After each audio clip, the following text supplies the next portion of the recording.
घाटनांदूर येथून अहिल्यानगर ते हैदराबाद राष्ट्रीय महामार्ग जातो। त्या महामार्गावर घाटनांदूर येथे हैदराबाद परळी रेल्वे मार्ग आहे। त्यामुळे इथे एक गेट असल्यामुळे वाहनाची मोठ्या प्रमाणात कोंडी होते आणि ह्या रेल्वे मार्गावर दिवसातून 30 ते 40 रेल्वेचे अपडाऊन होते, मालगाड्या, पॅसेंजर गाड्या।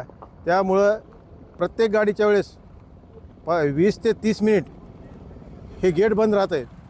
त्यामुळे मोठ्या प्रमाणात ह्या महामार्गावर वाहतूक असल्याने वाहनाची कोंडी होते। त्यात काही वेळेला अंबाजोगाई येथे ग्रामीण रुग्णालय असल्याने, आशिया खंडातले सर्वात मोठे ग्रामीण रुग्णालय असल्याने अहमदपूरकडून मोठ्या प्रमाणात रुग्ण येतात, नांदेडपासून ते अहमदपूरपासून आरोग्य सेवा घेण्यासाठी।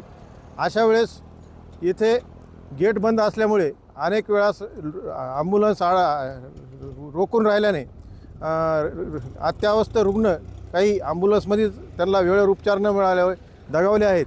तसेच गरोदर महिला डिलिव्हरीसाठी अंबाजोगाईला जात असताना गेट बंद असल्यामुळे त्यांची डिलिव्हरी प्रस्तुती ही ॲम्ब्युलन्समध्येच झाली आहे। त्याच्यामुळे शासनाने राष्ट्रीय महामार्गाने लवकरात लवकर इथे उड्डाणपूल करावा आणि रेल्वे मंत्र्यांची घोषणा केलेली की गेटमुक्त रेल्वे मार्ग, परंतु ते इथं अजून लागू झालेलं नाही। ते लागू करावा व लवकरात लवकर राष्ट्रीय महामार्गावरती उड्डाणपूल करून जे होणारे हे आहेत रुग्णांचे मृत्यू किंवा होणारी वाहतूक कोंडी थांबवावी आणि गैरसोय टाळावी।